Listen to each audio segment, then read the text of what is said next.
بہرحال سرکار غوث اعظم نے فرمایا برکت اللہ تم میرے سلسلے کا اجرا کرو، قادری سلسلے کا اجرا کرو، اور فرمایا جو تیرے ذریعے سے اور تیرے خلفاء کے ذریعے سے قیامت تک قادریت میں مرید ہوگا اس کو بخشش کرا کے جنت میں لے جانا میری ذمہ داری ہے۔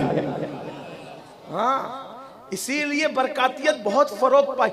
بر صغیر میں سلسلہ قادریہ کا سب سے زیادہ فیضان جہاں سے تقسیم ہوا ہے اسے محررہ مطہرہ کہتے ہیں۔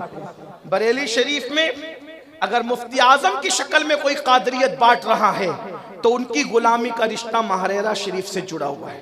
امام احمد رضا کی شکل میں جنہوں نے قادریت کا فیضان بانٹا ان کا غلامی کا رشتہ محررہ مطہرہ سے جڑا۔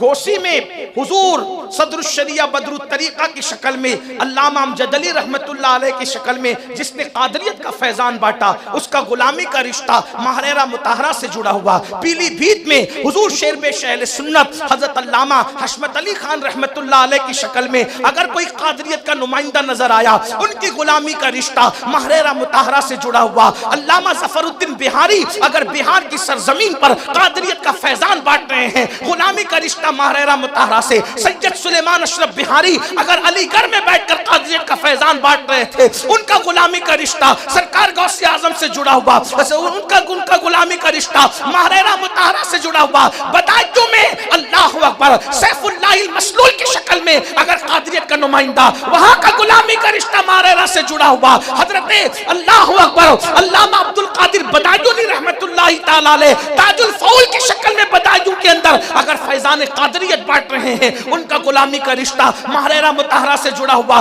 بلکہ اللہ اکبر کوچوچے مقدسہ کچوچا شریف کی اس عظیم گدی کا سجادہ نشین جسے دنیا شیخ المشائخ حضور اشرفی میاں کے نام سے جانی اور پہچانی جاتی وہ ہستی، انہوں نے بھی قادریت کی جو خلافت لی ہے غوث اعظم کی اولاد ہونے کے باوجود وہ کوئی اور ہستی نہیں ہے، وہ محررہ مطہرہ کا عظیم وقت کا قطب جسے دنیا آل رسول احمدی کے نام سے جانتی ہے۔ تو گویا کہ وہاں کا رشتہ بھی اس اعتبار سے اللہ اکبر محررہ مطہرہ سے جڑا ہے۔ تو کہنا پڑتا ہے کہ بغداد کا سب سے بڑا فیضان اور خمخانہ اگر کہیں سے جام بھر بھر کے پٹ رہے ہیں تو اسے محررہ مطہرہ کی زمین کہا جاتا ہے۔